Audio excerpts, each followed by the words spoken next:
Config.ui არის open source პროგრამა, სადაც ლოკალურად შენი კომპიუტერის გამოყენებით შეგიძლია შექმნა AI ფოტოები, ვიდეოები, გამოიყენო სხვა language მოდელები და ბევრი სხვა.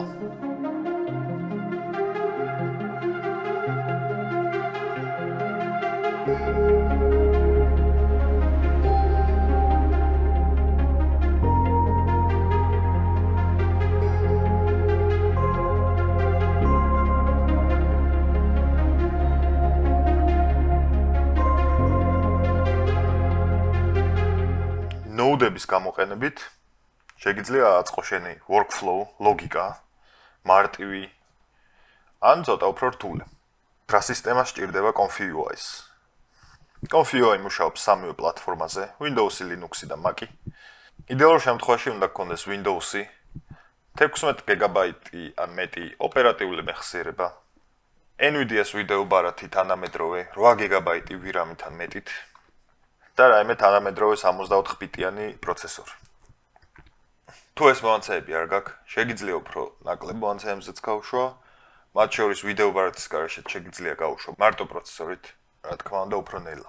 თუ არ იცი რა მომანცეები გაქვს, გახსენი command prompt-ი, ჩაწერე dxdiag და გადახედე შენს მომანცეებს. აქ წერია შენი კომპიუტერის ზოგადი მომანცეები, display-ში წერია შენი ვიდეო ბარათის და სხვა display-სთან დაკავშირებული მომანცეები.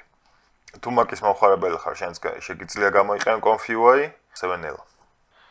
Config.ui-ს გასაშვებად სჭირდება Python. Portable ვერსიას მოყვება თავისი, თუმცა ჩვენ მაინც დავაყენოთ, იმიტომ რომ custom node-ებს როცა გამოვიყენებთ, ზოგიერთ სჭირდება.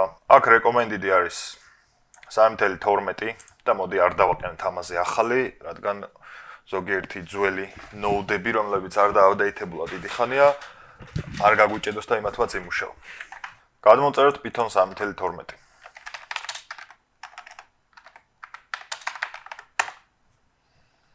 შევიდეთ. ჩამოვსკროლოთ. აქ გვაქვს ფაილები. ჩემთვის არის ეს Windows installer 64 bit ან ოპერაციული სისტემის მიხედვით, რომელიც გვჭირდება. გადმოვწეროთ. გავუშვათ Python-ი საინსტალაციო. აქ მოვნიშნოთ აუცილებლად add Python exe to PES install. Python-ი დაყენდა. ახლა გადმოვწეროთ Config.ui-ს Windows Portable version. Direct link to download. გადმოწერს ეს 7-zip archives და შევინახოთ რომელიმე ფოლდერში. გადმოიწერა უკვე Config.ui და ეხლა უბრალოდ უნდა ვქნათ რომ extract here. ვაცადოთ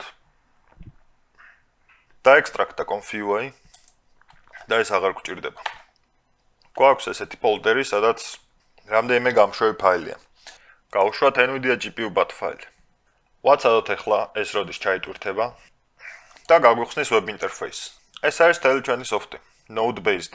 აქეთ ჩავტვირთავთ models, რომელიც სავარაუდოდ უნდა გადმოვწერო ეხლა, იმიტომ რომ სტანდარტულად არ მოყვება. აქ არის ჩვენი პრომპტი, positive პრომპტი, ეს არის negative პრომპტი, მაგალითად ჩავწეროთ 6 fingers. აქ არის რაზომის სურათი დაგვიგენეროს 512-512-ზე, რამდენი ცალი და ეს არის ჩვენი მთავარი გენერატორი, რომელშიც ეს ყველაფერი უნდა დავაერთოთ და შემდეგ დავაჭიროთ runs. ახლა მოგვიგდებს ეს errors, რომელიც გვეტყვის, რომ თქვენ არ გაქვთ მოდელი. მოდი გადმოვწეროთ. არა ის რასაც გთხოვს, არამედ უკეთესი მოდელი. ამისთვის შევიდეთ civit.ai.com-ზე. ეს არის AI-ს community site-ი. შევიდეთ მოდელებში და აქ არის checkpoint-ები უამრავი.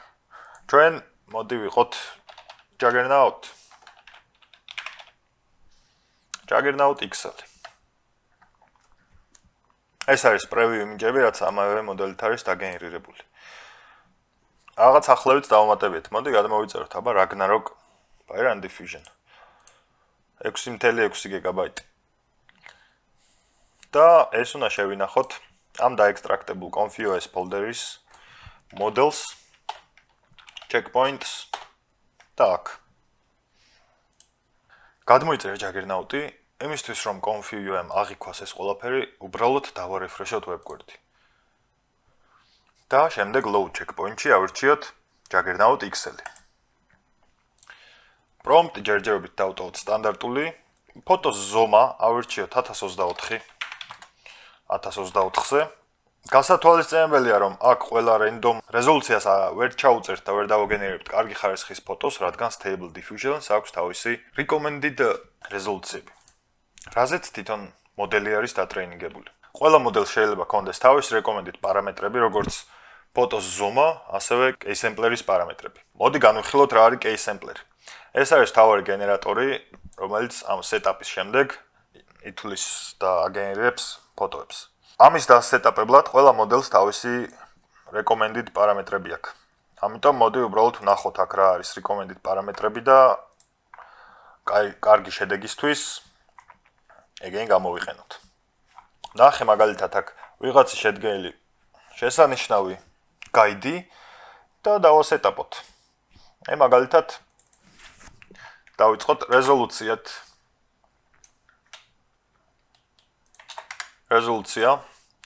keysempler-ი, სადაც პირველი არის CD, ანუ random CD, რის მიხედვით აგენერიროს, ერთ და იგივე CD-ზე, ერთ და იგივე პრომპტზე და სხვა პარამეტრებზე, ზუსტად ერთ და იგივე სურათს მოგცემს, ხოლო ამის დარანდომებით, რაც აქ წერია, რომ გენერაციის შემდეგ დარანდომდება, მოგცემს სხვადასხვა შედეგებს ერთ და იგივე პრომპტით. Sampler-ში ალგორითმი, რამაც უნდა დაითვალოს, ეს ავირჩიოთ. მოდი ის მეორე TPM++ 2M sampler name TPM++ 2M და scheduler-ში ავირჩიოთ Keras. კიდე რა გვინდა? denoise რამდენზე უნდა გქონდეს? ოკეი, იყოს 1. აბა წადოთ რა გამოვა. დავაჭიროთ runs. დაიქოქა ვიდეო ბარათი. დაიწყო ფიქრი. აქ გვიჩვენებს რამდენ სტეპსზე არა დრო დაჭირდა და შემდეგ და აი ჩვენი პირველი დაგენერირებული ფოტო. ეს არის პრომპტი Beautiful Scenery Nature Glass Bottle Landscape Purple Galaxy Bottle. Default-ად რაც მოხდა. ეს მძიმეც default-ად შეცდომით ეწერა, აბა ნახოთ. და რა თქმა უნდა, ყოველ ახალ დაჭერაზე, რადგან random CD გვაქვს, ახალი ფოტო გამოგვია. მოდი ახლა ვცადოთ რაიმე სხვა პრომპტზე. ამისთვის ცხადია გამოვიყენებ ChatGPT-ს. მივცემ ამ recommended site-ის links და ვეტყვი რომ give me 10 random prompts for Note XL with high details. ავიღოთ random prompt-ი და დავაჭიროთ runs. Okay, არის რაღაცეები, რაც ცუდად არის. მაგალითად ამის სახე, ხელები. ამიტომ გამოვიყენოთ უკვე negative prompt-ი. Distorted face bed anatomy. Okay. Step-ებს დაუწიე ცოტა 20-ზე. დარჩენი იგივე დავტოვე და შედეგებიც ნელა უმჯობესდება. საბოლოოდ აქ რომ რაღაცა ესეთი თითქოს უხარისხო ზომა არის. ეგ არის რამდენიმე რაღაც დამსახურება. დაბალი რეზოლუცია გვაქვს და არც გვჭირდება რომ ამან მაღალი რეზოლუცია გვიგენეროს, რადგან შეგვიძლია აქვე ავაწყოთ upscaler workflow. და ეს იმიჯი აქედან გავიყვანოთ და რაღაც upscaler-ში გავუშვათ შემდეგ. ან გავუშვათ detailer-ში, ადამიანის detailer-ში, რომელიც მაგალითად ხელებზე დამატებით იცოდნა აქვს, სახეზე დამატებით იცოდნა აქვს და ესეთ დეტალებს გადავლით შემდეგ სტეპებში. საბოლოო სეტაპი გვაქვს. მოდი უბრალოდ დავგენეროთ random prompt-ები, რაც ChatGPT-მ მოგცა. ყველა. და თითოზე 4-4.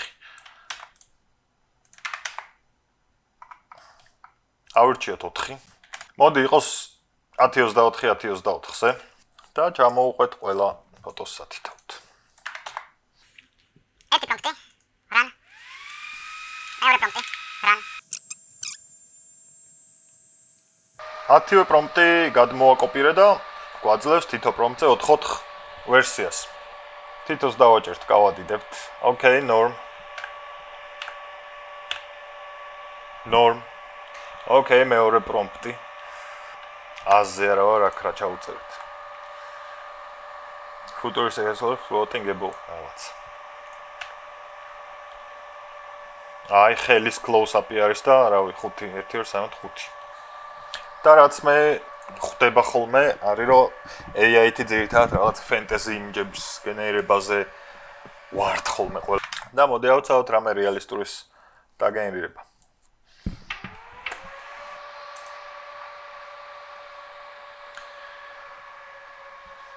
ჩემი აზრით არა უშავს. რაღაც პროპორციები შეიძლება დარღვეულია ცოტა სახის, ან უბრალოდ ესეთი ადამიანია. და აბა მოდი ყველაზე random თბილისი ჯორჯია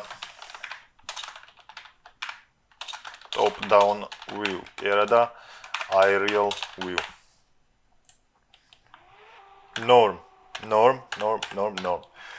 პატარა ექსპერიმენტიც გავამჯობ ესე იგივე პრომპტი უფრო დეტალური პრომპტი თუ უფრო დეტალური შედეგი მოგცა პრინციპში ეგ არის ერთი რაც დამატებით საინტერესოა ეს სურათები სადღაც ხო ინახება ეგ არის config.js ფოლდერში არის ეგეთი output ფოლდერი და ყველაფერი რაც დავაგენერირეთ ინახება აქ ესე ვალაგებ ხოლმე date-ით და უახლესი არის ზევით შვენიერი Bring it back.